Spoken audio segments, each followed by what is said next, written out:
मेरे प्यारे विद्यार्थियों और उन सभी लोगों को जो इस वीडियो को देख रहे हैं, मेरी तरफ से नमस्कार।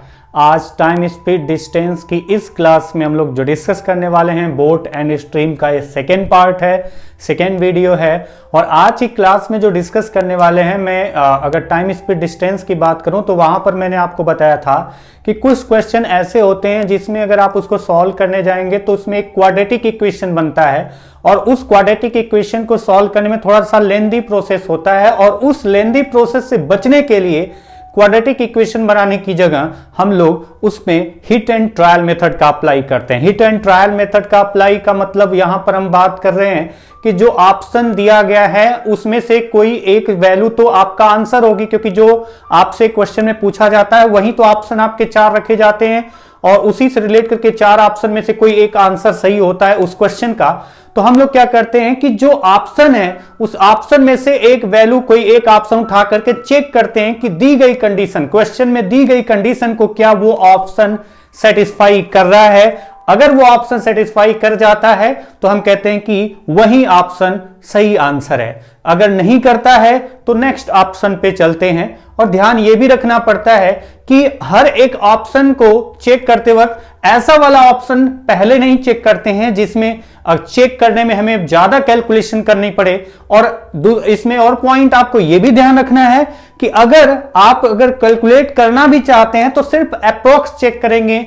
अप्रोक्स चेक करने पर हमें पता चल जाए कि नहीं, ये ऑप्शन हो नहीं सकता, ये उसके बराबर इक्वेशन को सेटिस्फाई नहीं कर सकता, ये हमें बस पता चल जाए तो हम उस ऑप्शन को नेग्लेक्ट करके फिर आगे की तरफ मूव कर जाते हैं दूसरे ऑप्शन पे। तो ये पॉइंट ध्यान रखें। तो अब आप इस क्वेश्चन को उसी हिट एंड ट्रायल मेथड से अप्लाई करके आंसर निकालना चाहें, जो भी क्वेश्चन आज हम लोग डिस्कस करने वाले हैं, तो किस तरीके से आप अप्लाई करेंगे वो आप यहां एग्जाम्पल के थ्रू देख सकते हैं। जैसे फर्स्ट क्वेश्चन आपका है, फर्स्ट क्वेश्चन आपकी स्क्रीन पर दिखाई दे रहा है। क्वेश्चन है, a motor boat whose speed in still water is 15 km per hour goes 30 km downstream and comes back in a total 4 hours 30 minutes. Determine the speed of stream. Hindi में एक motor boat की शांत जल में गति 15 kilometre प्रति घंटा है जो धारा की दिशा में 30 किलोमीटर दूरी तय करती है और फिर वापस पुनः अपने प्रारंभिक स्थान पर आती है, मतलब 30 किलोमीटर अप स्ट्रीम में आती है, वापस पुनः अपने प्रारंभिक स्थान पर आ जाती है, तो उसे कुल 4 घंटे 30 मिनट लगता है। धारा की गति ज्ञात कीजिए। अगर आपसे बोला जा रहा है कि धारा की गति ज्ञात कीजिए तो जो ऑप्शन है वो धारा की गति ही होगा। अब कौन सा ऑप्शन उसमें से सही है वो आपको चेक करना है। दी गई कंडीशन में इक्वेशन बना करके हम इस वैल्यू को पुट करेंगे और फिर हम चेक करेंगे कि कौन सा वैल्यू उस कंडीशन को सेटिस्फाई करता है। कौन सी कंडीशन? जो क्वेश्चन में दी गई इंफॉर्मेशन के अकॉर्डिंग बनाई जाती है। जैसे आप इस क्वेश्चन में देखिए कि मोटर बोट 30 किलोमीटर जाती है डाउन स्ट्रीम में। ध्यान इस पॉइंट का भी रखना, जो आपके सामने ये फॉर्मूला लिखा हुआ है कि डाउन स्ट्रीम में जाएगी तो किस स्पीड से जाएगी, बोट प्लस स्ट्रीम, और अगर अप स्ट्रीम में आएगी तो किस स्पीड से आएगी, बोट माइनस स्ट्रीम। तो जैसे आप देखिए यहां पर वो बोट कितना डिस्टेंस जाती है, 30 किलोमीटर, 30 किलोमीटर जाएगी फिर 30 किलोमीटर आएगी, तो कुल आपको टाइम बताया गया 4 आवर्स 30 मिनट। 30 मिनट को भी आवर्स में कन्वर्ट करें तो ये 1/2 यानी कि आपका लिख सकते हैं 4.5 आवर्स, या फिर इसको 9/2 आवर्स भी लिख सकते हैं। जो आपको सुटेबल लगे वो दोनों आप लिख सकते हैं। अब जैसे अगर आप इक्वेशन बनाते हैं या फिर इक्वेशन बना करके उसको क्वाड्रेटिक इक्वेशन पूरा बना करके फिर सॉल्व करते हैं, या फिर इक्वेशन बना करके वैल्यू चेक कर लेंगे कौन सी वैल्यू, ऑप्शन की कौन सी वैल्यू उस कंडीशन को सेटिस्फाई कर रही है। जो वैल्यू सेटिस्फाई कर जाएगी उस कंडीशन को, वो हमारा आंसर होगा। जैसे आप देखिए 30 किलोमीटर डिस्टेंस गया है, मोटर बोट 30 किलोमीटर गई। 30 किलोमीटर जब जाएगी तो किस स्पीड से जाएगी, आपको यह भी बताया गया है कि बोट की स्पीड कितनी है।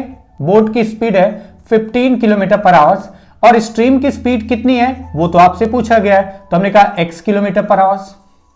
बोट की स्पीड 15 किलोमीटर प्रति घंटा है और स्ट्रीम की स्पीड, धारा की गति हमसे पूछा गया है, तो हमने कहा कि उसका आप आंसर है कि स्ट्रीम का speed x kilometre per our है। तो बताइए जब 30 किलोमीटर जाएगा और फिर 30 किलोमीटर वापस आएगा तो कुल टाइम आपको बताया गया 4.5 घंटे। तो किस तरीके से इक्वेशन बनाएंगे? तो सिंपल सा लॉजिक है, डिस्टेंस 30 किलोमीटर वो जा रही है मोटर बोट, 30 किलोमीटर जाएगी तो क्या स्पीड होगी? डाउन स्ट्रीम में जाएगी तो बोट प्लस स्ट्रीम यानी 15 प्लस x, जाने का टाइम आ गया। फिर उसके बाद अप स्ट्रीम में आने का टाइम 30 किलोमीटर वो मोटर बोट फिर वापस आएगी, लेकिन जब वापस आएगी तो वो 30 किलोमीटर की दूरी किस गति से तय करेगी? तो वो गति होगी boat minus stream, up stream में स्पीड होगी बोट माइनस स्ट्रीम यानी 15 माइनस एक्स इजिकल टू कितना आना चाहिए? तो जाने में 30 किलोमीटर दूरी, फिर 30 किलोमीटर वापस आने में कुल 4.5 घंटे लगे हैं, यानी आप 9/2 भी लिख सकते हैं और अगर आप चाहें तो 4.5 भी लिख सकते हैं। तो ये आपका एक इक्वेशन बना। अब आप इसको सॉल्व करेंगे तो क्वाड्रेटिक इक्वेशन बनेगा और उसको सॉल्व करने पर आपका रिजल्ट आएगा। हो सकता है क्वाड्रेटिक इक्वेशन नहीं भी बने, सॉल्व करके रिजल्ट आएगा। लेकिन आज की क्लास में हम लोग जो डिस्कस करने वाले हैं वो पॉइंट है हिट एंड ट्रायल मेथड का अप्लाई करके क्वेश्चन का आंसर निकालना। और ये पॉइंट कैसे है कि आपके जो ऑप्शन दिए गए हैं उसमें से कोई एक ऑप्शन को मानेंगे कि ये सही आंसर है और उसे सही आंसर मानते हैं तो उसकी वैल्यू यहां पर इक्वेशन में रखेंगे और इक्वेशन को लेफ्ट एंड राइट साइड को बराबर हो गया, मतलब इक्वेशन को सेटिस्फाई कर दिया, तो हम कहेंगे कि वही ऑप्शन सही आंसर है। बोला गया है कि determine the speed of stream का स्पीड कितना है? हमने x माना है तो हमने कहा कि पहला ऑप्शन हमारा सही है। मैंने कहा कि मेरा पहला ऑप्शन जो 2 किलोमीटर पर आवर है वही आंसर सही है, जो 2 किलोमीटर पर आवर है वही स्ट्रीम का स्पीड है। अगर मैं 2 किलोमीटर पर आवर मानता हूं तो यहां पर आ जाएगा 15 + 2 17 एंड 15 - 2 13। क्या ये डिवाइड करने पर 4.5 घंटे आएगा? अगर 4.5 घंटे डिवाइड करने पर आता है इसका मतलब हमारा आंसर यही होगा 2 किलोमीटर पर आवर। लेकिन पॉइंट ये ध्यान रखिए कि अगर ये 2 है ना तो इनका एलसीएम भी 2 का मल्टीपल होना चाहिए। अगर ऐसा कुछ मिल रहा है तब तो हम चांसेस अधिकतर होंगे कि आंसर होगा, अदरवाइज चांसेस बहुत कम हो जाते हैं कि वो आंसर हो अगर आपका इधर का वैल्यू में डिनोमिनेटर 1 के अलावा कुछ हो तो। इस तरीके से तो आपको दिखाई दे रहा है कि ये वैल्यू बेकार सी है, जब डिवाइड करेंगे तो बेकार सी वैल्यू आएगी, तो इसको बाद में भी चेक कर सकते हैं। नहीं तो अगर ऐसा करते हैं कोई बात नहीं, अगर हम चेक ही करना चाहते हैं कि चलो हम चेक करना चाहते हैं कि हमारा आंसर मैच करेगा कि नहीं, तो कंप्लीट डिवाइड करके एग्जैक्ट वैल्यू नहीं निकालने की जरूरत है। आपको बस इतना चेक करना है कि क्या जो दी गई कंडीशन क्या दी गई है कि ये वैल्यू दोनों ऐड करने पर 4.5 घंटे आना चाहिए। 4.5 घंटे के नियर अबाउट पहुंच रहा है, अगर पहुंच गया तब तो ठीक है चेक करेंगे एग्जैक्ट, अदरवाइज हम चेक ही नहीं करेंगे अगर दूर दूर का नाता नहीं होगा तो। आप ऐसे देखो कि अगर मैं इससे डिवाइड करता हूं अगर मैं इसको डिवाइड करता हूं 13 से 2 टाइम 2.3 आया। 13 से डिवाइड किया। टेबल अगर आपको नहीं आता तो याद करिए, 20 तक टेबल तो आपको आना चाहिए। तो अब आप डिवाइड करिए 13 से 2.3 और 17 से डिवाइड करें। अगर 17 से डिवाइड करेंगे तो 2 बार नहीं जाएगा, 2 बार से कम ही जाएगा, 2 ही मान लेते हैं। तो हमें देखते ही समझ में आ जाएगा, ये सब लिखने की जरूरत नहीं होगी। 13 से डिवाइड किया, एक बार लिखा 2.3, 17 से डिवाइड करने पर 2 बार से कम जा रहा है। अगर 2 भी मानते हैं तो ये 4.5 के बराबर नहीं होगा, यानी कि हमारा आंसर जो फर्स्ट माना है वो हमारा ऑप्शन आंसर नहीं है। नेक्स्ट ऑप्शन पे चलेंगे। नेक्स्ट ऑप्शन है आपका 4 किलोमीटर पर आवर, 4 किलोमीटर प्रति घंटा। हमने कहा कि आंसर 4 किलोमीटर प्रति घंटा है। हमने माना 4 किलोमीटर, तो यानी कि ये कितना हो जाएगा 15 + 4 19, 15 - 4 11। इनका जो एलसीएम आएगा वो 2 का मल्टीपल नहीं है, तो फिर इसके भी चांसेस कम हो गए होने के। फिर भी अगर मुझे चेक करना होगा तो मैं कहूंगा चलो डिवाइड कर लेते हैं। अगर मैं इसको डिवाइड करता हूं तो ये कितनी बार जाएगा 2 पॉइंट। अगर मुझे चेक ही करना है, वो पहले ही पता चल चुका है कि नहीं होने के चांसेज है, इसके चांसेज है, तो हम कह रहे हैं कि इसको डिवाइड किया 2 बार 2.7 समथिंग, 2.8 बहुत जाएगा, 2.7 गया। अगर मैं इसको डिवाइड करता हूं तो आप डिवाइड करिए 19 बन जा 19 बचा 11, पॉइंट लगाया, 0 बढ़ाया 110। और अगर उसको डिवाइड करेंगे तो बहुत जाएगा, तो 5 बार में 19, 5 जा 19, 6 जा, इससे ज्यादा तो नहीं जाएगा ना, अप्रॉक्स 1.6। अगर मैं 1.6 और 2.7 को जोड़ूं तो 6 और 7 13, 3 मतलब 4.3 आ रहा है। तो हमें पता चल गया कि ये भी ऑप्शन नहीं है। नेक्स्ट ऑप्शन पे चलते हैं। 3 किलोमीटर पर आवर्स। तो 3 किलोमीटर पर आवर्स जो आपका थर्ड ऑप्शन है उसको चेक करते हैं। जैसे ही हम 3 किलोमीटर पर आवर्स रखेंगे, ये कितना होगा 18, ये कितना होगा 12। तो अब इसमें दूसरा पॉइंट ये भी है कि 3 रखने से ज्यादा अच्छा है कि जो ऑप्शन रख करके हमें चेक करने में आसानी हो। अगर मैं 3 की जगह 5 को चेक करूं और 5 वाला सेटिस्फाई नहीं किया तो मुझे 3 वाला चेक करने की जरूरत ही नहीं होगी, क्योंकि जब 5 वाला सेटिस्फाई नहीं करेगा यानी फोर्थ ऑप्शन सेटिस्फाई नहीं किया तो एक ही ऑप्शन तो है थर्ड, वही हमारा आंसर होगा। तो हमारा अगर जैसे इसमें मैंने कहा कि मैं फोर्थ ऑप्शन को चेक करता हूं, 15 प्लस 4 20 और 15 प्लस 5 20, 15 माइनस 5 10, इससे डिवाइड किया 3 और अगर मैं इससे डिवाइड करता हूं 1.5 यानी 4.5 घंटे आपका आंसर मैच कर गया। तो हम कहेंगे कि हमारा जो फोर्थ ऑप्शन है 5 किलोमीटर पर आवर्स वो आंसर है। अगर फोर्थ ऑप्शन हमारा मैच नहीं करता, कंडीशन को सेटिस्फाई नहीं करता, तो भी हम कंफर्म हो जाते हैं कि हमारा आंसर निकल चुका है, वो थर्ड वाला होगा, क्योंकि ना तो पहला कंडीशन को सेटिस्फाई किया था ना तो दूसरा, और अगर चौथा भी नहीं करता तो तीसरा आंसर होता। तो मैंने तीसरे को चेक करने की जगह चौथे वाले ऑप्शन को चेक किया। क्यों? क्योंकि चौथे वाले ऑप्शन को चेक करने पर हमारे पास टाइम बहुत कम लगेगा इसको सॉल्व करने में। जो टाइम हमारा कम लगेगा तो हम तुरंत चेक कर लेंगे, अगर आंसर होगा तो ठीक, नहीं होगा तो थर्ड ऑप्शन ही हमारा आंसर होगा। नेक्स्ट क्वेश्चन पे चलते हैं। नेक्स्ट क्वेश्चन है आपका,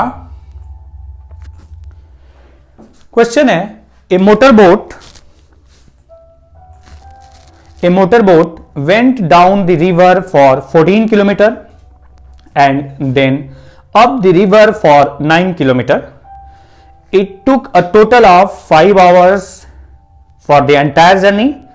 find the speed of the river flow if the speed of the boat in still water is 5 kilometre per hour. एक मोटर बोट धारा की दिशा में 14 किलोमीटर दूरी और धारा की विपरीत दिशा में 9 किलोमीटर दूरी तय करती है, तो उसे कुल 5 घंटे समय लगता है। धारा की गति ज्ञात करो यदि बोट की नाव की गति, धारा की गति ज्ञात करो यदि नाव की गति 5 किलोमीटर प्रति घंटा है। अब आपको इस क्वेश्चन में बोला जा रहा है फिर से कि धारा की गति ज्ञात करो, लेकिन अब की बार 14 किलोमीटर डाउन स्ट्रीम में जाना है और 9 किलोमीटर अप स्ट्रीम में आना है, जिसमें से आपको बताया गया बोट का स्पीड है 5 किलोमीटर पर आवर और स्ट्रीम का स्पीड कितना है ये आपसे क्वेश्चन में पूछ लिया गया है, x kilometre per our. Stream का स्पीड कितना है तो हमने कहा x किलोमीटर पर आवर, और नाव की गति कितना है तो वो आपको दिया गया है 5 किलोमीटर प्रति घंटा। अब आपसे बोला गया है कि 14 किलोमीटर डाउन स्ट्रीम में जाना है। 14 किलोमीटर अगर डाउन स्ट्रीम में जाएंगे तो क्या स्पीड होगी, बोट प्लस स्ट्रीम यानी 5 प्लस x। फिर उसके बाद ये जाने का टाइम 14 किलोमीटर डाउन स्ट्रीम में, और फिर अप स्ट्रीम में धारा के विपरीत दिशा में अप स्ट्रीम में 9 किलोमीटर आने का टाइम निकालेंगे तो डिस्टेंस 9 किलोमीटर डिवाइडेड बाय जो स्पीड होगी उस स्पीड से कवर करेगी कौन सी स्पीड, अप स्ट्रीम यानी 5 माइनस x। तो distance upon speed is equal to कितने घंटे टोटल लगे हैं, तो क्वेश्चन में बोला गया है कि इस तरीके से कुल 5 घंटे का समय लगता है। अगर इस तरीके से कुल 5 घंटे का समय लगा तो अब आप इसको सॉल्व करिए, सॉल्व करके आप आंसर निकालिए। तो आपको एक इक्वेशन बनाना पड़ेगा, उससे बचने के लिए hit and trial method apply करते हैं। हिट एंड ट्रायल मेथड में फिर से मैंने कहा पहला ऑप्शन हमारा सही है। अगर पहला ऑप्शन हमारा सही है तो वो वैल्यू यहां रखने पर ये 5 के बराबर आना चाहिए। जब मैंने यहां 1 रखा, 1 रखने पर 5 प्लस 1 6 और ये 5 माइनस 1 4। अगर आप ये देखें डिवाइड करके तो क्या ये 5 आएगा, नहीं आएगा। 4 का टेबल तो आता ही होगा। 4 से डिवाइड किया 2.25 और 6 से डिवाइड किया, अगर 6 से डिवाइड करेंगे तो आपका क्या ये 3 बार जा रहा है, 2 बार, कितनी बार जा रहा है, तो हम कह सकते हैं 2.3। क्या इनका सम 5 आ सकता है, नहीं, तो हम कहेंगे कि नहीं, ये आंसर नहीं है। नेक्स्ट अगर ऑप्शन को चेक करना है, नेक्स्ट ऑप्शन है 2। जैसे ही आपका यहां 2 रखा जाएगा, 5 प्लस 2 7, ये कुछ ना कुछ डिवाइड हो रहा है। 5 माइनस 2 3, 3 से डिवाइड किया तो 3 घंटे, प्लस 7 से डिवाइड किया 2 घंटे, 3 और 2 5, मतलब हमारा आंसर निकल गया, क्योंकि सेकेंड ऑप्शन इस कंडीशन को सेटिस्फाई कर रहा है। इसका मतलब यह है कि सेकेंड ऑप्शन ही धारा की गति है जो कि 2 किलोमीटर पर आवर है। तो थर्ड क्वेश्चन पर हम लोग चलेंगे। थर्ड क्वेश्चन आपका है जो कि स्क्रीन पर दिख रहा है। A motor boat whose speed in still water is 10 km per hour went 91 km downstream and then returned to its starting point. Calculate the speed of the river flow if the round trip took a total of 20 hours. एक motor boat की शांत जल में गति 10 kilometre प्रति घंटा है। वह धारा की दिशा में 91 किलोमीटर जाती है और फिर पुनः अपने प्रारंभिक स्थान पर वापस आती है, तो उसे इस यात्रा में कुल 20 घंटे का समय लगता है। तो ज्ञात करो धारा की गति कितनी थी। तो ज्ञात करो धारा की गति कितनी थी। अच्छा, इस क्वेश्चन में फिर से धारा की गति पूछा गया और दिया क्या गया है, आपको दिया गया है बोट की स्पीड। क्वेश्चन में बोला गया है बोट की स्पीड कितनी है, तो बोट की स्पीड दिया गया है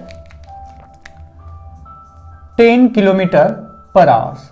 और धारा की गति कितना है, तो वो तो आपसे क्वेश्चन पूछा गया है कि बताइए धारा की गति क्या है, नदी में जो पानी बह रहा है उसकी गति कितना है, तो हमने कहा x किलोमीटर पर आवर।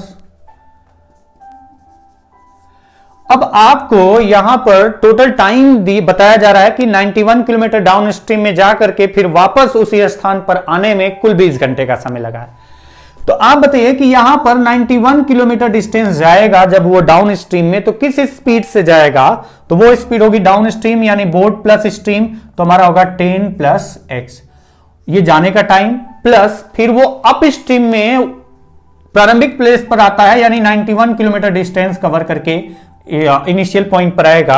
और किस स्पीड से आएगा, तो जब आएगा वापस तो डाउन स्ट्रीम में गया था तो अप स्ट्रीम में आएगा यानी किस स्पीड से 10 माइनस x। और ये टोटल टाइम कितना लगना चाहिए, तो टोटल टाइम बताया गया है कि इस टोटल जो ट्रिप है जाने और आने की उसमें टोटल 20 घंटे लगे हैं। तो जाने का टाइम निकाल के आने का टाइम निकाल करके ऐड करते हैं तो वो 20 घंटे के बराबर आना चाहिए। अब आप ऑप्शन देखिए और ऑप्शन की वैल्यू इसमें रख करके सेटिस्फाई कराएंगे कि कौन सा ऑप्शन इस कंडीशन को सेटिस्फाई कर रहा है। जो ऑप्शन इस कंडीशन को सेटिस्फाई कर गया वो हमारा आंसर होगा। जैसे हमने कहा कि फर्स्ट ऑप्शन हमारा करेक्ट आंसर है, फर्स्ट ऑप्शन स्ट्रीम का स्पीड है। तो अगर हम फर्स्ट ऑप्शन जो कि 3 किलोमीटर पर आवर है, अगर मैं उसको स्ट्रीम का स्पीड मानता हूं तो हमारा अगर 3 यहां पर रखा जाएगा तो 13 और यहां 3 रखेंगे तो कितना 7। वैसे 13 और 7, 13 का टेबल 13 का टेबल तो आता ही होगा। अगर आता नहीं है तो याद करो, इसके अलावा और कोई रास्ता नहीं है। टेबल अगर आप नहीं याद करते हैं तो प्रॉब्लम आपको होने वाली है। क्यों? क्योंकि पूरे मैथ का जो भी क्वेश्चन आपका आएगा, जितना भी क्वेश्चन कहीं से भी उठा करके देख लो, सबसे इंपॉर्टेंट है 20 तक का टेबल। अगर वही नहीं आता तो हर क्वेश्चन में 2-3 कैलकुलेशन मिल जाती हैं कम से कम। चलो अगर कम से कम 2 ही मिल जाती हैं तो अगर एक क्वेश्चन की एक कैलकुलेशन को करने में 2-3 सेकेंड टेबल नहीं आने की वजह से अगर 2-3 सेकेंड एक्स्ट्रा लेते हो आप, तो एक क्वेश्चन में 3 सेकेंड 4 सेकेंड अगर एक्स्ट्रा लेते हो तो 25 क्वेश्चन अगर प्री सीजीएल में प्री एग्जाम में आते हैं तो सोचो 100 सेकेंड हो गया, यानी आपका कम से कम 1.5 मिनट से ज्यादा टाइम आपका बच जाएगा अगर आपकी कैलकुलेशन अच्छी है। तो मैं सिर्फ बात कर रहा हूं कि केवल एक कैलकुलेशन की, अगर वो ज्यादा कैलकुलेशन हो, मतलब हो सकता है कि एक कैलकुलेशन करने में 13 का टेबल नहीं आता है तो आप स्टार्ट हो जाएंगे 91 डिवाइडेड बाई 13, पता नहीं कैसे डिवाइड करेंगे तो वो आपके कैलकुलेशन वो 2-3 सेकंड नहीं, वो 5 से 10 सेकंड बर्बाद करता है। तो इसलिए मैं यही कहूंगा कि अगर आपको टेबल नहीं आता तो टेबल याद करो, टेबल 20 तक मिनिमम आपको आना चाहिए। क्यों आना चाहिए? क्योंकि अगर 20 तक टेबल आता है तो जब आपको कैलकुलेशन के पार्ट पे जाएंगे, क्वेश्चन में जहां पर भी कैलकुलेशन होगी, कॉन्सेप्ट के साथ कैलकुलेशन इंपॉर्टेंट होती है, और कैलकुलेशन अगर आपकी वीक है ना तो वहीं से आपको क्वेश्चन डिफिकल्ट लगना स्टार्ट हो जाता है और आप वहां से पीछे की तरफ मूव करना स्टार्ट करते हैं, छोड़ो जाने दो, हटाओ इस क्वेश्चन को। इसलिए आपको अपनी कैलकुलेशन को स्ट्रॉन्ग करना है, और कैलकुलेशन को स्ट्रॉन्ग करने के लिए सबसे बेसिक फंडामेंटल है कि आपको 20 तक टेबल याद हो जाए। और याद करने का मतलब वो बचपन वाला कहानी नहीं, 13 1 जा 13, अगर 13 से डिवाइड करना है 13 इंटू 7 कितना होगा तो पढ़ना स्टार्ट किए, 13 1 जा 13, 13 2 जा 26, 13 3 जा 39। अब इस तरह से पढ़ने की जरूरत नहीं है, 13 7 जा 91, सीधा सीधा आपके दिमाग में वो ऐसा सेट हो जाना चाहिए, ऐसे याद होना चाहिए। अगर बोला जाए कि बताइए 13 5 जा कितना होगा, सीधा 65 आना चाहिए, ना कि 13 5 जा के लिए फिर से स्टार्ट हो जाए एक फर्स्ट सेकंड थर्ड फोर्थ के पार्ट पे। तो टेबल इंपॉर्टेंट है, टेबल आपको आना चाहिए। तो अगर आप यहां देखो कि 10 + 3, पहला ऑप्शन अगर हम मानते हैं सही है तो 10 + 3 यानी 3 km/h सही है, तो 10 + 3 13 और 10 - 3 7, डिवाइड करते हैं, 13 7 जा 91 और 7 से 13 बार जाएगा, 7 और 13 आपका 20 आ गया, मतलब फर्स्ट ऑप्शन ही कंडीशन को सेटिस्फाई कर गया। तो हमारा फर्स्ट ऑप्शन ही स्ट्रीम का स्पीड है जो कि 3 km/h है। नेक्स्ट क्वेश्चन पे चलते हैं आगे। हम ऑप्शन को चेक ही क्यों करें जब पहला ही ऑप्शन हमारा कंडीशन को सेटिस्फाई कर गया। तो नेक्स्ट क्वेश्चन आपका है, क्वेश्चन है in a stream that is running at 2 km/h, a man goes 10 km upstream and comes back to the starting point in 55 minutes. Find the speed of the man in still water. एक आदमी 10 kilometre धारा के विपरीत दिशा में जाता है और फिर पुनः अपने प्रारंभिक स्थान पर आता है, तो उसे कुल 55 मिनट का समय लगता है। यदि धारा की गति 2 किलोमीटर प्रति घंटा है तो शांत जल में आदमी की गति ज्ञात करो। सॉरी, ये क्वेश्चन कहां भाग गया। तो शांत जल में आदमी की गति ज्ञात करो। कौन सा क्वेश्चन था? क्वेश्चन आपका यही था।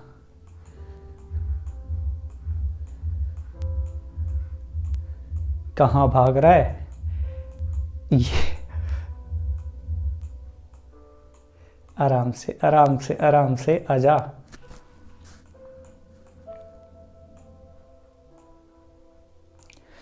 क्वेश्चन आपका ये है। अब इस क्वेश्चन में देखो आपको क्या बताया गया है। इस क्वेश्चन में आपको आदमी की शांत जल में गति फाइंड करनी है। आदमी की शांत जल में गति कितना है हमें नहीं पता। बोट के स्थान पर हम बात करें कि आदमी तैर रहा है, तो यहां पर आदमी की गति हमसे पूछा गया है तो हम कहेंगे x km/h। और स्ट्रीम का स्पीड कितना है तो वो हमें दे दिया गया है 2 km/h। आदमी की गति कितना है x km/h और जो धारा की गति है ना वो आपको दी गई है कितना 2 km/h। अब बोला जा रहा है कि 10 किलोमीटर जाकर के फिर 10 किलोमीटर वापस आकर के प्रारंभिक स्थान पर पहुंचना है तो कुल 55 मिनट समय लगता है। तो बताइए आदमी की गति कितना है। तो 10 किलोमीटर जब जाएगा तो कितना समय लगा डाउन स्ट्रीम में अगर जाएगा तो यहां पर पॉइंट एक और ध्यान देने वाला है। पॉइंट ये ध्यान देने वाला है कि हम रट्टा नहीं मार लेंगे कि हमेशा जो x होगा वही न्यूमेरिकल वैल्यू में प्लस या माइनस होगा। मतलब हम ये नहीं कहेंगे कि डाउन स्ट्रीम होगा तो 2 + x, अप स्ट्रीम होगा तो 2 - x। इंपॉर्टेंट ये है कि boat minus stream and boat plus stream होता है। यानी मैन के स्पीड में या तो रिवर का स्पीड स्ट्रीम का स्पीड या तो जुड़ेगा या स्ट्रीम का स्पीड माइनस होगा, न कि स्ट्रीम में से मैन का स्पीड। स्ट्रीम में से मैन का स्पीड न तो प्लस होगा न माइनस होगा, हमेशा मैन की स्पीड यानी बोट की स्पीड या मैन की स्पीड में स्ट्रीम का स्पीड ऐड होगा या मैन या बोट की स्पीड में स्ट्रीम का स्पीड माइनस होगा। यानी इस मैन का स्पीड x है। मैं इसलिए कह रहा हूं क्योंकि अगर स्ट्रीम का स्पीड आदमी की गति ज्यादा है, अगर आदमी की गति ज्यादा है तो उसमें से स्ट्रीम का स्पीड, अगर स्ट्रीम की स्पीड में से आदमी की स्पीड को माइनस करें और आदमी की गति ज्यादा है तो वो स्पीड किस में आएगी माइनस में, और माइनस में आएगी। अप स्ट्रीम की बात कर रहा हूं, अगर माइनस में आएगी तो हम ये कहेंगे कि क्या वो पानी के साथ पीछे की तरफ बह रहा था क्या। सिंपल सा लॉजिक है। आदमी की गति अगर स्ट्रीम की स्पीड से ज्यादा नहीं होगी तो वो अप स्ट्रीम में डिस्टेंस कवर ही नहीं कर पाएगा, क्योंकि जब वो अप स्ट्रीम में जाएगा, आदमी की गति है 1 किलोमीटर प्रति घंटा, स्ट्रीम का स्पीड है 2 किलोमीटर प्रति घंटा, तो आदमी 1 किलोमीटर 1 घंटे में आगे जाएगा, तब तक पानी 2 किलोमीटर पीछे ले जाएगा उसी 1 घंटे में, तो वो आगे की तरफ यात्रा ही नहीं कर पाएगा, वो पीछे की तरफ चलना स्टार्ट होगा, डाउन स्ट्रीम में वो डिस्टेंस कवर करेगा, न कि अप स्ट्रीम में। तो ये पॉइंट है आपका, वो ध्यान रखना कि हमेशा जो क्वेश्चन अगर बहुत ज्यादा घुमाया जाएगा, अगर ऐसा क्वेश्चन मैंने देखा नहीं है, अगर मिलता है तो वो आप भेज देना मेरे को, मैं देख लूंगा, उसके ऊपर डिस्कस कर लेंगे। लेकिन चांसेज मैक्सिमम आपका 99.99% चांस यही होता है कि स्ट्रीम का स्पीड कम होता है मैन या बोट की स्पीड से। तो हमेशा स्ट्रीम का स्पीड जो होगा मैन या बोट की स्पीड में प्लस और माइनस होगा।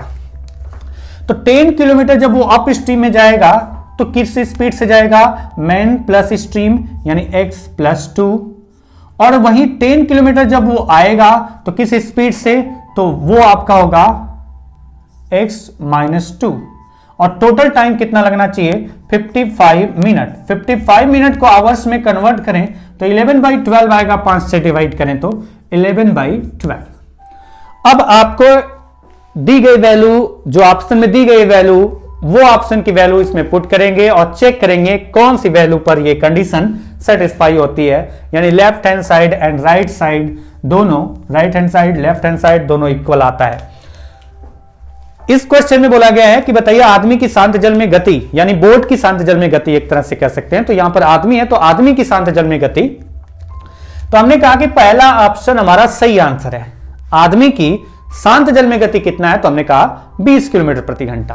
अगर आदमी की शांत जल में गति 20 किलोमीटर प्रति घंटा है तो ये आपका वैल्यू कितना आ जाएगा, x+2 यानी 22, 20+2 20-2 18। अब आप बताइए क्या ये 11/12 आएगा। अब यहां पर तो आपको डायरेक्टली पता शायद ना चल पाए कि नहीं ये आंसर आएगा कि नहीं आएगा, तो आप एक बार चेक भी कर सकते हैं। अगर इसको डिवाइड करें 10/22 है तो हम लिख सकते हैं 5/11, और प्लस 10/18 है तो लिख सकते हैं 5 और 9।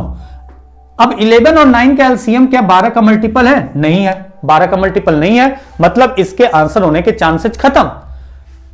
मैक्सिमम चांसेज है कि अब ये ऑप्शन आंसर नहीं होगा, लेकिन फिर भी चेक करना चाहते हैं तो 9×5 जा 45 और ये 55, अगर देखें तो 55 45 यानी 100/11 जा 99। क्या ये 11/12 आएगा? नहीं आएगा, मतलब फर्स्ट ऑप्शन हमारा करेक्ट आंसर नहीं है। सेकेंड ऑप्शन, अगर हम सेकेंड ऑप्शन को मानते कि हमारा सेकेंड ऑप्शन सही आंसर है, तो सेकेंड ऑप्शन हम मैन की स्पीड मानते हैं। तो मैन की स्पीड जैसे यहां पर रखेंगे आप, तो 22+2 24, 22-2 20, और अब आप चेक करेंगे तो आपको पता चलेगा कि आंसर है या नहीं। जैसे इसमें तो थोड़ा सा कैलकुलेशन आसान लग रही है, 10/20 मतलब 1/2 प्लस 10/24 डिवाइड हो रहा है 2 से तो 5/12। अगर देखिए इनका एलसीएम ये इसके डिनोमिनेटर का मल्टीपल आ रहा है, 12 और 2 का एलसीएम जो आ रहा है, देख सकते हैं इसका एलसीएम जो है इसका मल्टीपल आ रहा है, तो इसके चांसेस बढ़ जाते हैं कि ये आंसर होने के फुल चांस है। हम ये नहीं कह रहे हैं कि यही आंसर होगा, लेकिन फुल चांस है कि इसका आंसर यही होगा।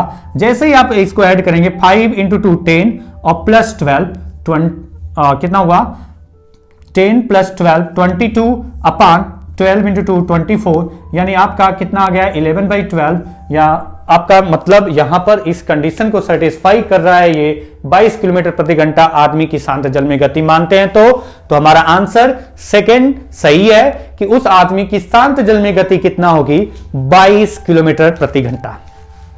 अगले क्वेश्चन पे आते हैं। अगला जो क्वेश्चन है, नेक्स्ट क्वेश्चन जो आपकी स्क्रीन पर दिख रहा है, क्वेश्चन है A boat sails down the river for 10 km and then up the river for 6 km. The speed of the river flow is 1 km/h. What should be the minimum speed of the boat for the trip to take a maximum of 4 hours? Question Hindi में है, एक नाव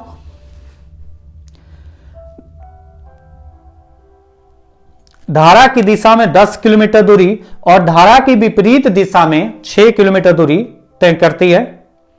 यदि धारा की गति 1 kilometre प्रति घंटा है तो उस नाव की मिनिमम न्यूनतम गति क्या है जिससे कि उस यात्रा में अधिकतम 4 घंटे लगे, अधिकतम मैक्सिमम 4 घंटे लगे, यानी 4 घंटे से ज्यादा नहीं लगना चाहिए। तो चलिए क्वेश्चन को देखते हैं किस तरीके से करना है।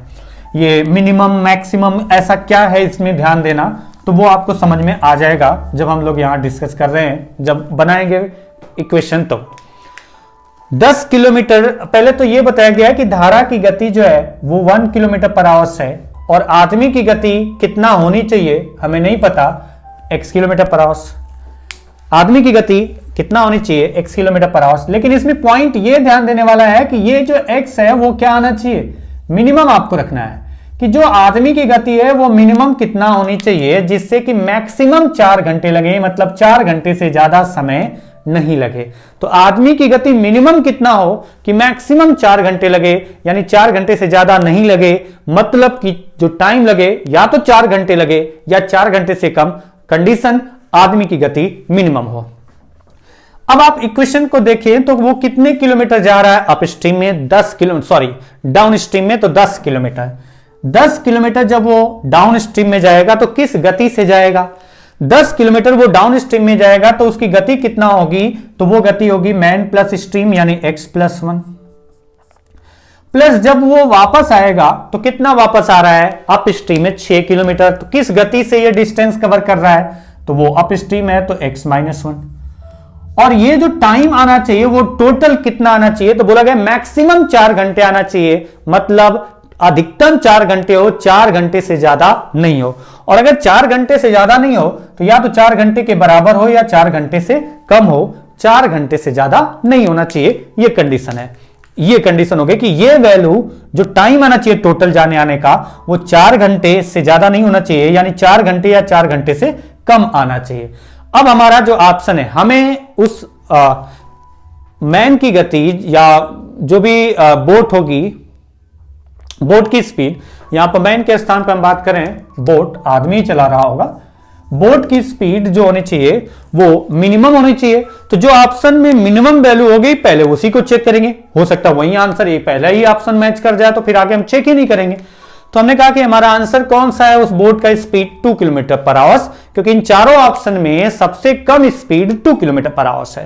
तो हमने 2 किलोमीटर पर आवर्स उठाया, तो 2 किलोमीटर पर आवर्स अगर मैं मानता हूं कि उस बोट की स्पीड थी, तो 2 + 1 3 एंड 2 - 1 1। आप देखिए कि 2 - 1 1 से डिवाइड करें तो 6 घंटे यही लग गया, ये तो 4 घंटे से ज्यादा हो गया, तो ये ऑप्शन आउट, पहला ऑप्शन आउट। दूसरा ऑप्शन आते हैं 3 किलोमीटर प्रति घंटा।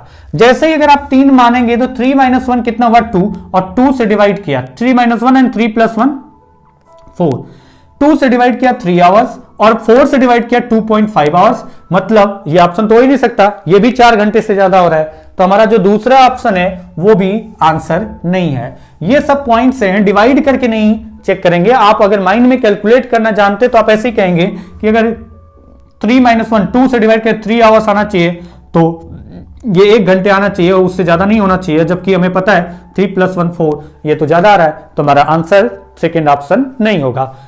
थर्ड ऑप्शन हो गया, फोर्थ ऑप्शन हो गया। तो अगर हम बात करते हैं इसमें कि थर्ड ऑप्शन हमारा सही है 4 किलोमीटर पर आवर, तो 4 - 1 3 और 4 + 1 5, ये तो डिविजिबल भी अच्छा खासा लग रहा है, चांसेज भी इसके हो गए आंसर होने के। 3 से डिवाइड किया 2 और 5 से डिवाइड किया 2, यानी 2 + 2 4। तो हमारा यहां पर जो स्पीड मान रहे हैं 4 किलोमीटर प्रति घंटा, तो उस पर हमारा जो आंसर आ रहा है वो 4 घंटे के बराबर होना आ रहा है, 4 घंटे के बराबर आ रहा है। हमारा 4 घंटे से ज्यादा तो नहीं जा रहा है, जब ज्यादा नहीं जा रहा है तो 4 और एक और ऑप्शन है 5, हो सकता है 5 पर भी कुछ वैल्यू आए। लेकिन हम अगला ऑप्शन क्यों चेक करें जो कंडीशन को सेटिस्फाई कर गया, क्या कंडीशन को सेटिस्फाई कर गया, थर्ड ऑप्शन कि 4 घंटे से ज्यादा नहीं होना चाहिए, और 4 घंटे से ज्यादा नहीं होना चाहिए और मिनिमम होना चाहिए। तो मिनिमम आपका इन दोनों में से हो ही नहीं सकता, 4 5 में से 4 ही है, तो हमारा कहेंगे यहां पर कि आंसर कौन सा सही है, 4 किलोमीटर प्रति घंटा। नेक्स्ट क्वेश्चन पे चलते हैं। क्वेश्चन नेक्स्ट है आपका,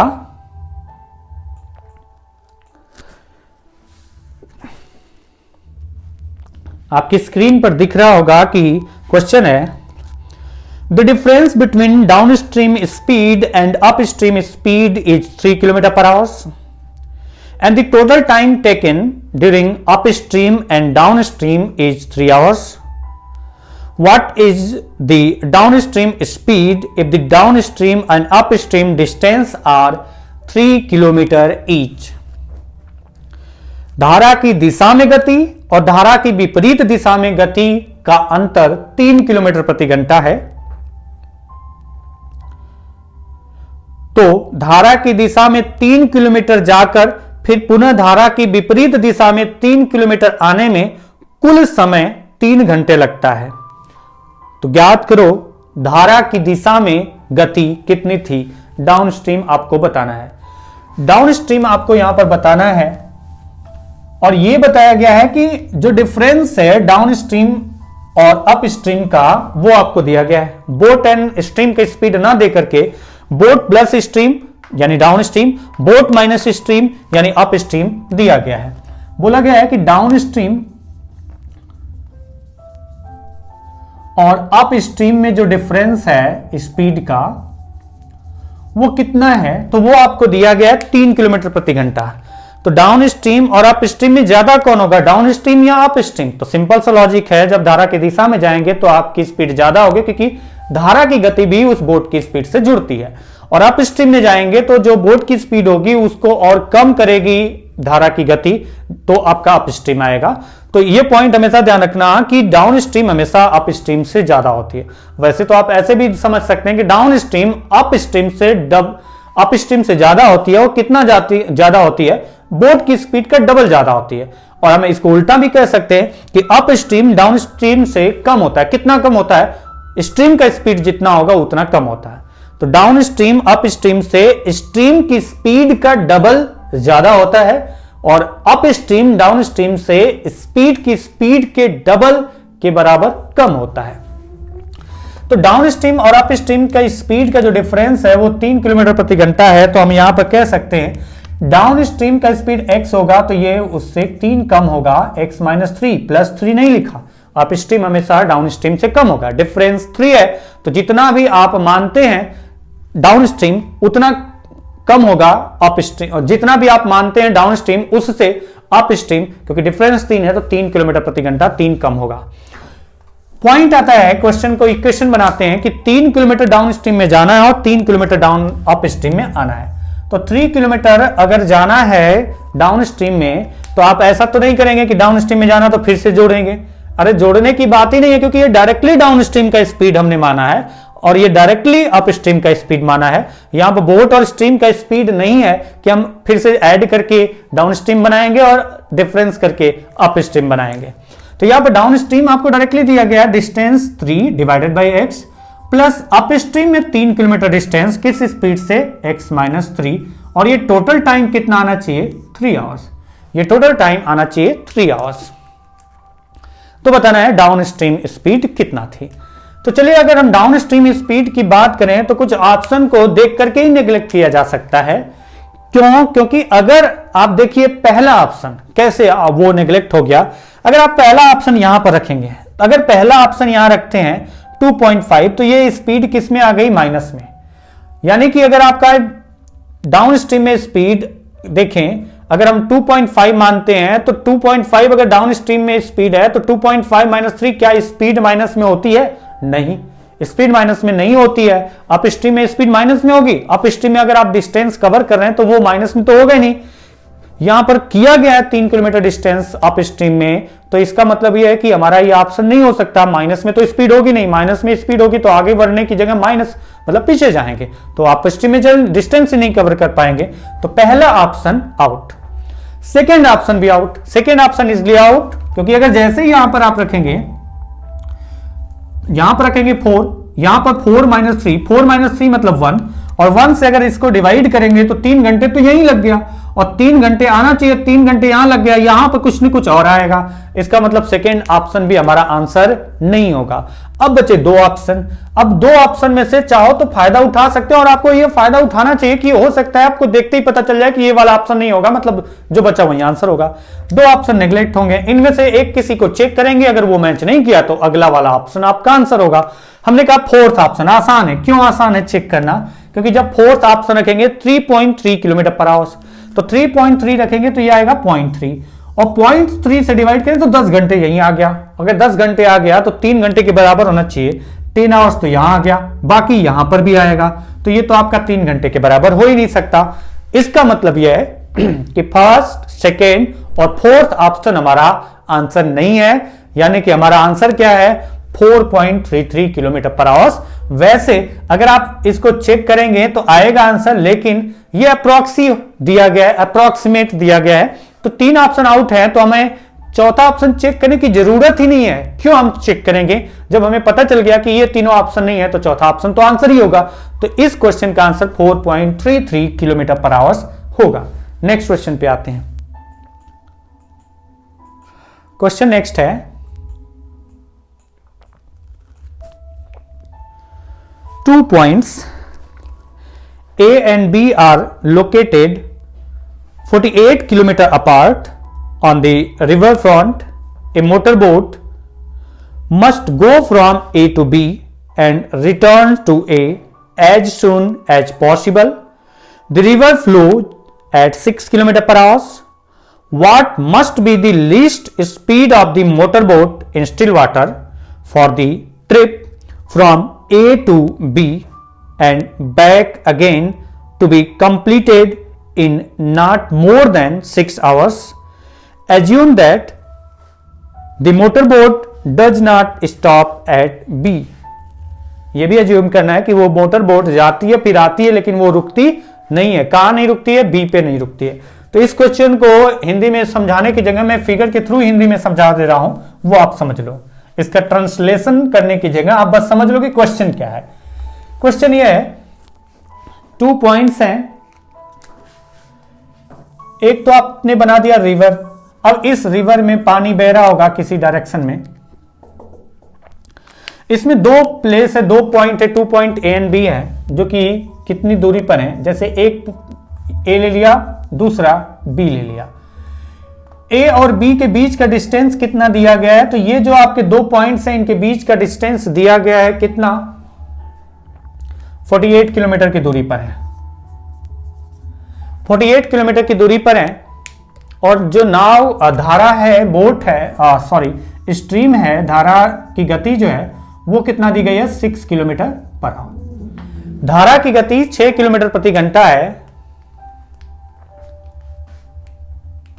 और जो मोटर बोट है ए से बी जाती है, धारा की गति 6 किलोमीटर प्रति घंटा है। इन 2 प्लेस के बीच में डिस्टेंस 48 किलोमीटर है। एक नाव चलती है, यहां से जाती है ए से बी, और फिर बी से फिर ए आती है, टोटल 48 किलोमीटर जाके फिर 48 किलोमीटर वापस आती है। तो उसे कुल 6 घंटे से ज्यादा समय नहीं लगता है, यही तो दिया गया है। तो उसे कुल 6 घंटे से ज्यादा समय नहीं लगता है। Go from A to B and return to A as soon as possible. The river flow at 6 km per hour. What must be the least speed of the motorboat in still water for the trip from A to B and back again to the completed in not more than 6 hours. तो उस धारा की गति, motorboat की गति minimum आपको कितना होना चाहिए? मोटरबोट लिखने की जगह मैं डायरेक्टली लिखता हूं बोट की स्पीड।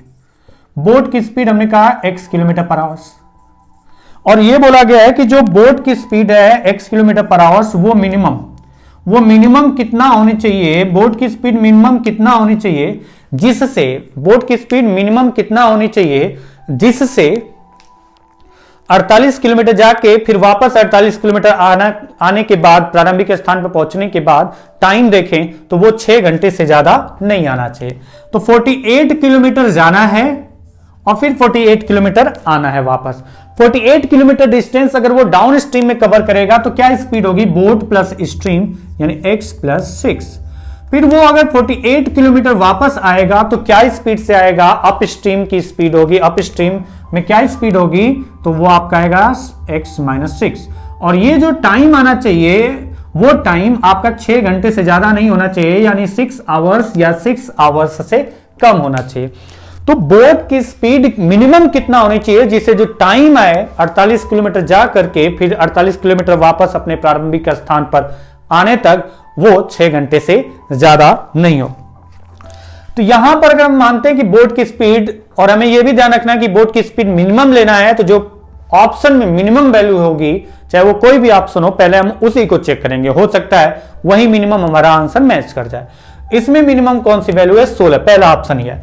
अगर मैं इसको 16 रखता हूं, 16 प्लस 6, तो 16 प्लस 6 कितना आएगा? 22, और 16 माइनस 16।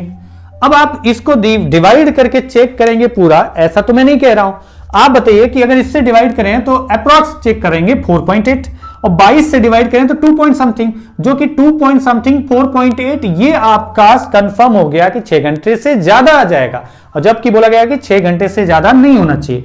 यानी हम कह सकते हैं कि जो हमारा फर्स्ट ऑप्शन है वो फर्स्ट ऑप्शन आंसर नहीं है। इसके बाद हम जाएंगे सेकेंड ऑप्शन, जो मिनिमम है, सेकेंड ऑप्शन मिनिमम है उसके बाद, क्योंकि बाकी तो 25 और 26, 25 एंड 46 ज्यादा है, 18 माना। अगर मैं 18 मानता हूं तो 18 प्लस 6 24, और 18 माइनस 6 12, 12 से डिवाइड किया 4 एंड 24 से डिवाइड किया 2, ये आपका 6 आ गया। यानी अब इसके बाद की वैल्यू तो बड़ी है, हमें मिनिमम चाहिए, तो सेकेंड ऑप्शन 18 किलोमीटर प्रति घंटा अगर हम रखते हैं बोट की स्पीड और इस कंडीशन को सेटिस्फाई कराते हैं तो वो कर जा रहा है, क्योंकि हमारा जो टाइम आना चाहिए वो 6 घंटे से ज्यादा नहीं होना चाहिए। 6 घंटे आएगा तो चलेगा, तो 6 घंटे से ज्यादा नहीं आ रहा है, 6 घंटे ही आ रहा है, मतलब हमारा आंसर कितना होगा?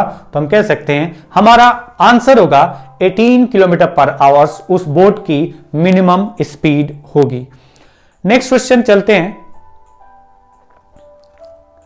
नेक्स्ट क्वेश्चन और आज की इस वीडियो का ये लास्ट क्वेश्चन है,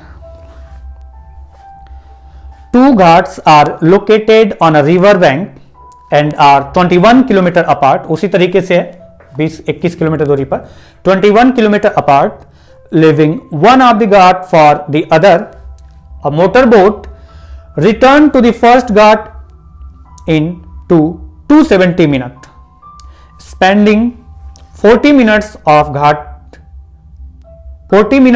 that time in taking the passengers at the second ghat. Find the speed of the boat in still water if the speed of the river flow is 2.5 km per hour. इस question में आपको क्या बोला गया हिंदी में कि 2 घाट हैं जिनके बीच का दूरी है 21 किलोमीटर। 2 घाट हैं जिनके बीच का दूरी है 21 किलोमीटर। एक मोटर बोट है जो पहले घाट से दूसरे घाट पे जाती है, जो कि 21 किलोमीटर दूरी पे है, दूसरे घाट पर जाती है, वहां पर पैसेंजर को दूसरे घाट पे बैठाती है, फिर वापस पहले घाट पर आती है, तो उसे कुल 270 मिनट टाइम लगता है। उसे कुल 270 मिनट टाइम लगता है, और बोला गया है कि जिसमें वो 270 मिनट में वो 40 मिनट यहां पर सेकेंड घाट पे 40 मिनट तक पैसेंजर को बैठाने के लिए रुकी थी।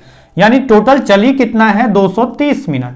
और 230 मिनट को अगर आवर्स में कन्वर्ट करेंगे तो 60 से डिवाइड करेंगे तो 23/6 आवर्स ये आपको बोला गया है। बोला क्या गया है कि टोटल 270 मिनट लगे हैं जा करके वापस आने में, जिसमें 40 मिनट रुकने का भी समय है। यानी रुकने का समय हटा दें तो 21 किलोमीटर जाने का टाइम और फिर 21 किलोमीटर आने का टाइम केवल 230 मिनट है। और इस 230 मिनट को आवर्स में कन्वर्ट करें तो 60 से डिवाइड करेंगे तो 23/6 आवर्स है। तो बताना है कि उस बोट की शांत जल में गति क्या थी यदि स्ट्रीम का स्पीड, धारा की गति, यदि धारा की गति कितना है? 2.5 किलोमीटर पर आवर। अगर धारा की गति 2.5 किलोमीटर पर आवर्स है तो बताइए उस बोट की स्पीड कितना थी, जो कि हमने मान लिया x किलोमीटर पर आवर्स। बोट की स्पीड क्या थी? x किलोमीटर पर आवर्स। स्ट्रीम की स्पीड कितना थी? 2.5 किलोमीटर पर आवर्स। जाना कितना है दूरी? 21 किलोमीटर। 21 किलोमीटर जाने में कितना टाइम लगेगा? तो हम कहेंगे डिस्टेंस 21 डिवाइडेड बाई, अगर वो डाउन स्ट्रीम में पहले जा रही है तो स्पीड क्या होगी? x प्लस 2.5 जाने का टाइम प्लस वापस आएगी 21 किलोमीटर, तो किस स्पीड से आएगी? अप स्ट्रीम में, तो अप स्ट्रीम में स्पीड होगा x माइनस 2.5। और ये टोटल टाइम जो लगना चाहिए वो कितना लगना चाहिए? तो ये आपको बताया गया है क्वेश्चन में, जो कि इंफॉर्मेशन से निकाला कि जाने वाला टाइम और आने वाला टाइम, रुकने का टाइम हटा दीजिए, जाने में लगा टाइम और आने में लगा टाइम, टोटल कितना आना चाहिए? 23/6। अब आपको यह ध्यान रखना है कि ये जो वैल्यू होनी चाहिए वो किसका मल्टीपल होना चाहिए, 6 का। तो वो ऑप्शन होने के फुल चांसेज होंगे। मैं ये नहीं कह रहा हूं कि वही ऑप्शन होगा, बट चांसेज फुल होंगे। अब ऑप्शन देखिए कि अगर आप फर्स्ट ऑप्शन उठाते हैं, ये पॉइंट छोटे छोटे वो ध्यान रखना है कि अगर आप फर्स्ट पॉइंट उठाते हैं, मतलब फर्स्ट ऑप्शन उठाते हैं, 10.4 की वैल्यू अगर रखेंगे तो आप देख सकते हैं कितनी बड़ी कैलकुलेशन है। तो 10.4 तो पहले ही हटा देते हैं, वो बाद में चेक करेंगे, जब कुछ नहीं होगा तो वही आंसर हो जाएगा। तो हम करते हैं second option check. Second option अच्छा इसलिए लग रहा है क्योंकि 12.5 रखने पर देखिए वैल्यू इंटीजर में आ रही है, डिवाइड करने के लिए या फिर फ्रैक्शन को ऐड करने में बड़ी आसानी होगी। तो अगर हम 12.5 रखते हैं तो 12.5 प्लस 2.5 मतलब 15, और 12.5 माइनस 2.5 इज इक्वल टू 10। अगर आप इसको डिवाइड करके चेक करते हैं तो आप देखिए वैल्यू भी अगर इंटीजर होता तो हम चेक कर लेते हैं जल्दी से ऑप्शन से, लेकिन यहां थोड़ा सा कैलकुलेशन लग रहा है, करना पड़ेगा। 21 15 3 से डिवाइड हो रहा है 7/5 प्लस 21 10। अगर आप इसको देखें तो ये आपका 70 और ये कितना आएगा 105 175/50। क्या ये मैच कर रहा है? नहीं करेगा, देख सकते हैं आप। 5 से डिवाइड किया 3.5 या जो भी आ रहा है, क्या ये 23/6 आ रहा है? नहीं आ रहा है, तो ये हमारा आंसर नहीं होगा। वैसे आपको यहीं से समझ जाना चाहिए था कि इसको भी बाद में चेक करते हैं। 15 और 10 सॉरी ये तो मैच कर रहा है। 15 और 10 का एलसीएम जो आएगा वो 6 का मल्टीपल होगा, तो इसको चेक कर लेंगे। और मैंने चेक करके दिखाया कि ये ऑप्शन मैच नहीं कर रहा है, तो मतलब ये हमारा आंसर नहीं है। अगर हम सेकेंड ऑप्शन के बाद third option and fourth option, दो ऑप्शन ये भी है आपका। अगर हम थर्ड ऑप्शन पे चलते हैं, थर्ड ऑप्शन रखेंगे 22.5 माइनस 2.5 मतलब ये आ जाएगा 20, और यहां पर आपका आ जाएगा कितना 25। 20 एंड 25, यहां तो आपको ये ऑप्शन आउट हो गया, ये आंसर नहीं हो सकता। क्यों नहीं हो सकता? थोड़ा बहुत लॉजिक लगाइए। अगर मैं इसको 6 से डिवाइड करूं तो 4 बार में 24 यानी 23 है, तो हम कहेंगे 4 से थोड़ा सा कम आना चाहिए, यानी 3.8 या 3.9 आ रहा होगा। तो ये 4 से थोड़ा सा कम आ रहा है। अगर मैं इसको डिवाइड करता हूं 20 से तो ये 1 पॉइंट समथिंग आ रहा है, 1.2 ही ले लिया, 1.1 आ रहा होगा। 220 से डिवाइड करेंगे तो ये 1.1 समथिंग आ रहा है। अगर मैं इसको डिवाइड करूं तो ये भी आपका 1 से कम आ रहा है, ये 1 मानते हैं, तब भी आपका 4 के क्या नियर अबाउट पहुंच रहा है, ये तो 2 के नियर अबाउट है। अब जब 2 के नियर अबाउट है ये 1 से कम ही जाएगा, लेकिन मैंने अप्रॉक्स चेक किया तो हमें पता चल गया कि ये भी ऑप्शन नहीं है। अब आपके पास 2 ऑप्शन बचे, ये वाला तो चेक ही नहीं किया था, ये वाला। तो अगर इसको चेक करेंगे, क्योंकि इसकी वैल्यू चेक करना आसान है, अगर वो ऑप्शन नहीं हुआ तो हमारा फर्स्ट आंसर हो जाएगा, और मैच कर गया तो बात ही खत्म। 11.5 अगर हम रखेंगे, 11.5 प्लस 2.5 14, 11.5 माइनस 2.5 9। ओके, अगर मैं इसको डिवाइड करूं तो 7 से डिवाइड हो रहा है, मतलब 7 3 जा 21, 7 2 जा। अगर मैं इसको डिवाइड करूं तो 3 से डिवाइड हो रहा है, 3 7 जा 3 3 जा। अब देखिए 3 इंटू 3 9, 7 2 14, यानी टोटल आ गया 23/2 इंटू 3 6, 23/6 मैच कर गया। तो हमारा आंसर फोर्थ करेक्ट आंसर है कि उस बोट की स्पीड क्या थी, तो उस बोट की स्पीड थी, जो आपका रिजल्ट आ रहा है कौन सा, फोर्थ ऑप्शन 11.5 किलोमीटर पर आवर्स। अगर ये ऑप्शन मैच नहीं करता तो हम कहते हैं कि फर्स्ट ऑप्शन हमारा सही आंसर है। वैसे अगर इस तरीके के क्वेश्चन सॉल्व करना है तो तरीका तो वही है कि पहले आप इसका एलसीएम लीजिए, फिर आपका बनेगा, हो सकता है क्वाड्रेटिक क्वेश्चन बने या कुछ बनेगा, उसको रिजल्ट को कैलकुलेट करके आप एक्स की वैल्यू निकालेंगे, फिर हम कहेंगे कि हाँ हमारा ये आंसर। तो चलिए आज की क्लास के लिए बस इतना ही करते हैं, मिलते हैं अगली क्लास में, तब तक के लिए नमस्कार।